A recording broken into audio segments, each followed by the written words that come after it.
کہ ہندوستان میں سرکاری ملازم ہونے کی حیثیت سے ہمیں سرکاری تقریبات اور سرکاری مواقع پر قومی گیت وندے ماترم پڑھنے کی ہدایت دن بدن زیادہ دی جا رہی ہے۔ اس کو اگر کہیں گانا بھی ہو تو صرف اس میں یہ کہا گیا کہ اس کے جو ابتدائی حصے ہیں وہ گائے جا سکتے ہیں، جن کا ترجمہ اگر رویندر ناتھ ٹیگور صاحب نے جو کیا تھا انگریزی میں، اگر اس کو لے لیں تو اس میں یعنی وہ ایک ماں کی حیثیت سے ملک کو اس کا نقشہ کھینچا گیا، اس کو ایک ماں کی طرح دیکھا گیا ہے اور اس کی تعظیم کی گئی ہے۔ اب اس میں اختلاف الفاظ پر بھی ہے کہ جو وندنا کا شبد ہے یا لفظ ہے، اس کے کیا مفہوم اس کا کیا مفہوم ہے۔ یہ پرستش کے معنوں میں بھی بولا جاتا ہے اور تعظیم کے معنوں میں بھی۔ اس وقت مسلمان دو طرح کی صورتحال سے دوچار ہیں۔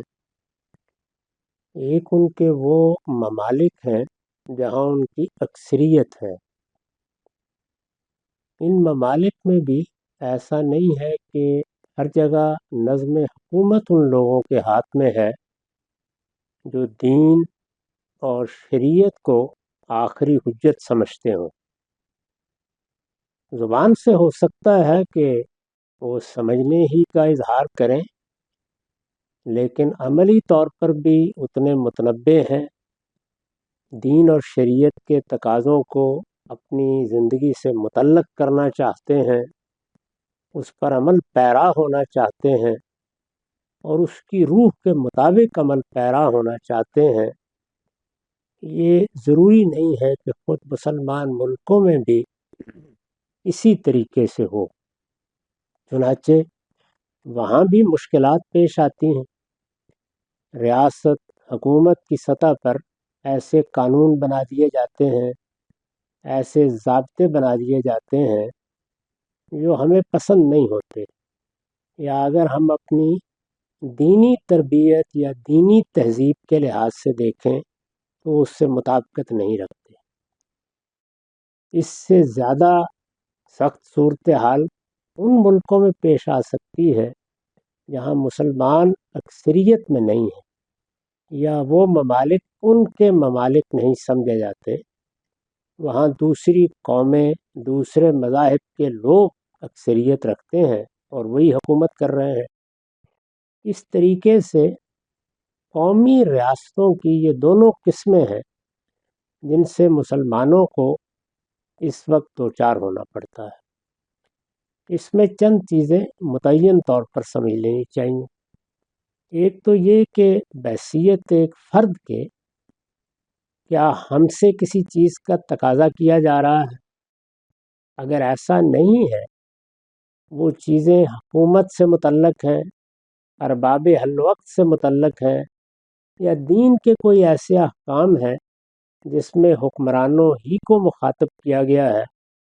تو عام آدمی کے لیے کوئی عملی مشکل پیدا نہیں۔ اس کی ذمہ داری اس کے سوا کچھ نہیں ہے کہ وہ اپنے حدود میں دوسروں کو ان احکام پر عمل کرنے کے لیے توجہ دلاتا رہے۔ یہ بالکل ایسے ہی ہے جیسے ہم مسلمان جب ایک دوسرے کو دیکھتے ہیں تو ایسا نہیں ہوتا کہ اگر کوئی شخص اپنے آپ کو مسلمان کہتا ہے تو وہ اسلام کے سارے تقاضے پورا کر رہا ہو۔ بعض اوقات اس کی عبادات میں، اس کے رویوں میں، اس کے طرز عمل میں، اس کے ایمانیات تک میں ایسی چیزیں ہوتی ہیں جن کو ہم صحیح نہیں سمجھتے۔ اللہ تعالیٰ نے بالکل متعین کر دیا ہے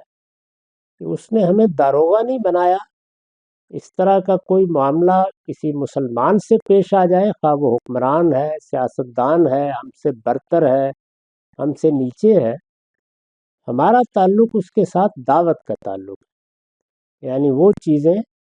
جن پر اس کو عمل کرنا ہے وہ عمل نہیں کر رہا، ہم اسے توجہ دلائیں گے۔ یہ افراد کے معاملے میں بھی اسی اصول پر ہوگا، حکمرانوں کے معاملے میں بھی اسی اصول پر ہوگا۔ ہم اگر کسی ادارے کا حصہ ہیں، اس میں خاص طور پر ان اداروں کو ضرور سامنے رکھنا چاہیے جو انسانی زندگی کے لیے ناگزیر ہے۔ مثلا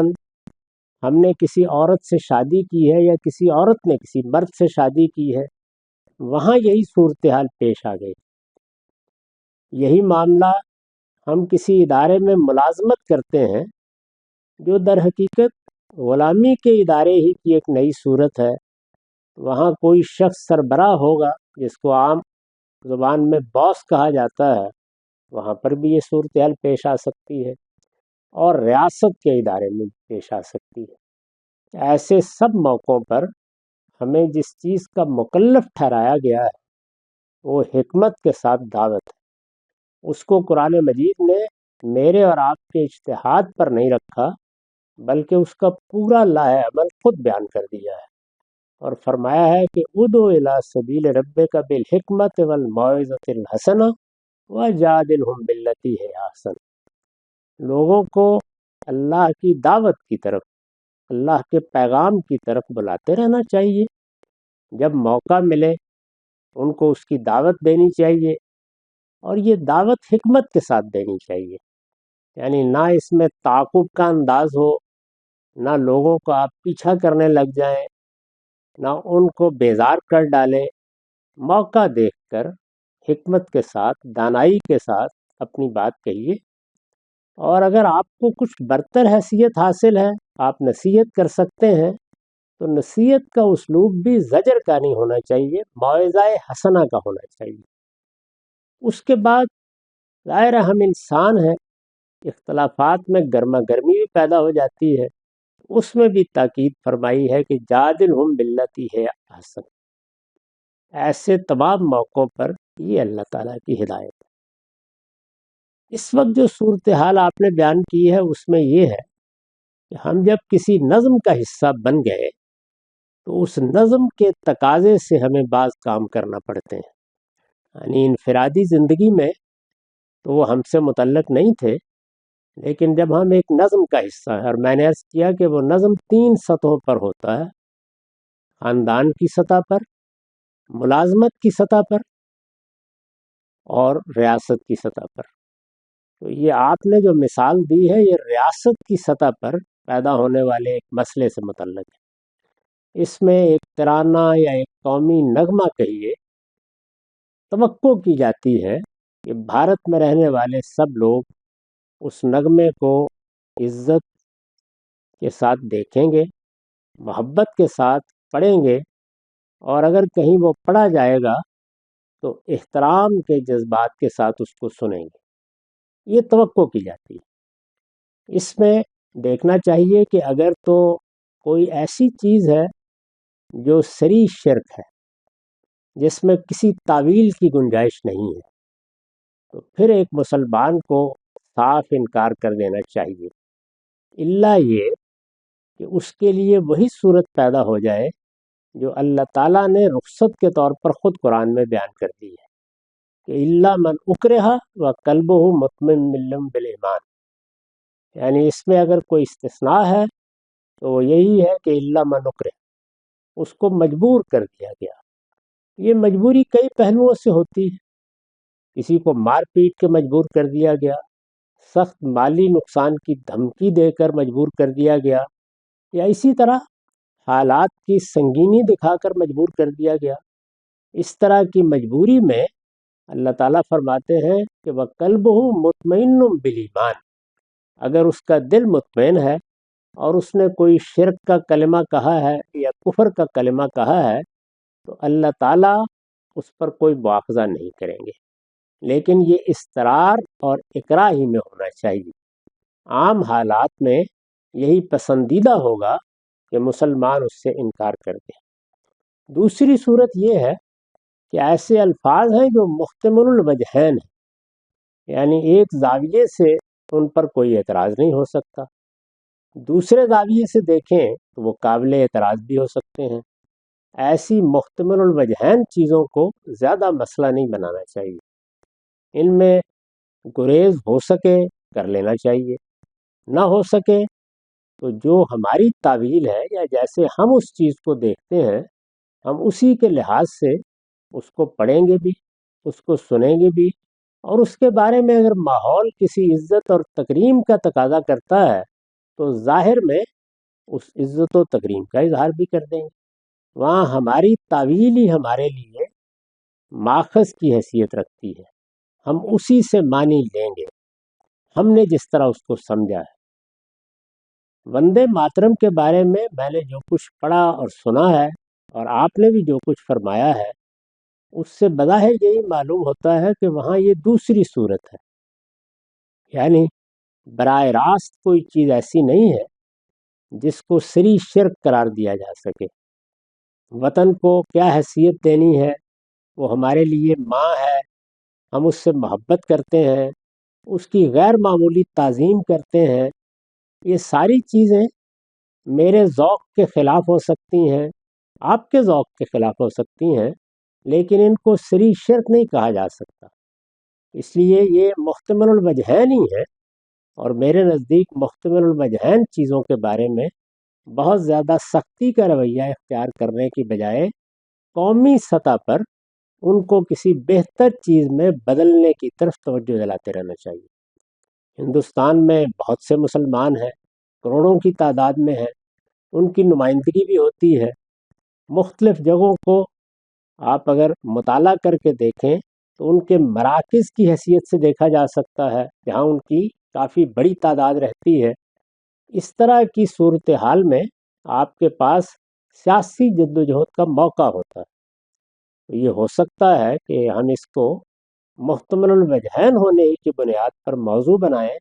اور توجہ دلائیں کہ اسے کسی ایسے نغمے میں یا ایسے ترانے میں تبدیل کر دیا جائے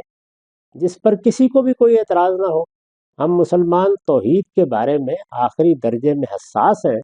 اس وجہ سے یہ ہمارا حق ہے کہ ہم اس بات کا مطالبہ کریں، لیکن جب تک یہ مطالبہ قبول نہیں ہوتا اس وقت تک اپنے لیے بھی اور اپنے ماحول کے لیے بھی کوئی مشکل پیدا کرنے کی ضرورت نہیں ہے۔ دعوت دیتے رہیے، توجہ دلاتے رہیے، اور محتمل الوجہین چیزوں کے بارے میں جو پہلو آپ کے نزدیک قابل ترجیح ہے اس کے لحاظ سے معاملہ کرتے رہیے۔ یہ مختصر طور پر اس سارے معاملے کے بارے میں میرا نقطہ نظر ہے۔ یہ کہا گیا کہ اس کے صرف ابتدائی دو جو اشعار ہیں یا سٹینزاز ہیں وہی گائے جائیں گے اگر کہیں گانے کی ضرورت ہوگی، باقی جو اس کے حصے ہیں وہ نہیں گائے جائیں گے، کیونکہ ان میں صراحت کے ساتھ بعض دیویوں کے نام ہیں، اور جو ہے نا ان دیویوں سے مخاطب، ان کے نام سے مخاطب کیا گیا ہے پورے، مطلب جو آپ کا ملک ہے اس کو، اور اس کو اس نگاہ سے دیکھا گیا ہے کہ یہ جن کی پرستش بھی کی جاتی ہے، لیکن اس میں جبر اور اکراہ کا پہلو ہے۔ اور دوسرا یہ کہ ایک مطلب اگر اس طرح کی کیفیت ہو کہ نہیں سارا ہی گانا ہے اور زبردستی اس حد تک ہو جائے تو پھر آم، کیا کرنا چاہیے اس صورت میں؟ اس میں تو میں نے عرض کر دیا کہ سری شرک کا مسلمان کسی حال میں بھی ارتکاب نہیں کرے گا۔ اسی لیے عرض کیا تھا کہ آگے کے حصے کے بارے میں یہ کہنا مشکل ہو جاتا ہے کہ وہ مختل الوجہین ہے۔ اس طرح کی صورت جہاں بھی پیش آ جائے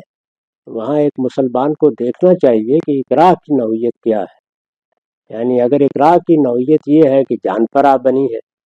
اس کے مال پر آ بنی ہے، اس کی عزت آبرو پر آ بنی ہے، تو رخصت قرآن مجید نے جتنی دی ہے وہ اس سے فائدہ اٹھا سکتا ہے۔ اس میں رخصت کو ترغیب کی چیز نہیں سمجھنا چاہیے، اجازت دی ہے، یعنی اللہ کے ہاں مواخذہ نہیں ہوگا، لیکن اگر ہمت ہے، آدمی حالات کا مقابلہ کر سکتا ہے، تو اسے سری شرک کے معاملے میں صاف انکار کر دینا چاہیے۔ یہی قرآن مجید کی تعلیم ہے، یہی ایک بندہ مومن کا کردار ہونا چاہیے۔ لیکن وہ چیزیں جو محتمل الوجہین ہیں، جیسے میں نے عرض کیا، ان میں یہ رویہ بھی ضروری نہیں ہے۔ آپ نے فرمایا کہ ایسا ہوتا ہے کہ اگرچہ طے ہے کہ ابتدائی حصہ ہی پڑھنا ہے، لیکن بعض اوقات یا کسی خاص ماحول میں یا صورتحال میں اس پورے کو پڑھنے کا یا اس طرح احترام کے ساتھ سننے کا تقاضا کیا جاتا ہے۔ اسی کے بارے میں نے عرض کیا ہے کہ اس میں چونکہ بعض چیزیں ایسی ہیں جن کی تعویل بہت مشکل ہے، جن میں دیویوں کے نام لیے گئے ہیں، ان سے ہر مسلمان کو بچنا چاہیے۔ شرک کا شائبہ بھی ہو تو اس سے دور رہنے کی کوشش کرنی چاہیے، اور اگر یہ صورتحال پیدا ہو جائے تو یہ معلوم ہے کہ شرک اور کفری کا معاملہ تھا، جس میں اللہ تعالیٰ نے یہ فرمایا تھا کہ الا من اکرہ وقلبہ مطمئن بالایمان۔ اب یہ فیصلہ کہ مجھے استقرار درپیش ہے، میرے لیے یہ اقراء کا موقع ہے، مجھے اس سے فائدہ اٹھانے کا حق ہے یا اٹھانا چاہیے، یہ فیصلہ میں نے یا آپ نے نہیں کرنا، یہ ہر فرد نے اپنی ہمت اور حوصلے کے مطابق کرنا ہوتا ہے۔ اور اس طرح کے موقعوں پر عزیمت کی راہ بھی ہوتی ہے اور رخصت بھی موجود ہوتی ہے۔ خود صحابہ کرام کے بارے میں معلوم ہے کہ انہیں یہ اجازت دی گئی، یہ رخصت خود اللہ تعالیٰ نے عطا فرمائی، لیکن میرے علم میں نہیں ہے کہ کسی صحابی نے مکے کے قیام کے دوران میں اس سے فائدہ اٹھایا ہو۔ البتہ بعض لوگوں کے بارے میں یہ معلوم ہوتا ہے کہ ان کو رسالت مآب کے بارے میں بعض چیزیں کہنے پر مجبور کیا گیا، تو انہوں نے تعذیب سے بچنے کے لیے وہ کلمات کہہ دیے اور رسول اللہ صلی اللہ علیہ وسلم کے سامنے آ کر اس کا اعتراف بھی کیا، لیکن آپ نے وہی فرمایا جو قرآن مجید میں ہے کہ اس طرح کا اگر موقع ہو تو اپنی جان بچانے کے لیے، اپنے مال کی حفاظت کے لیے، اپنی آبرو کی حفاظت کے لیے انسان اس طرح کی بات کہہ سکتا ہے۔ یہ کہہ سکتا ہے، اس سے زیادہ نہیں۔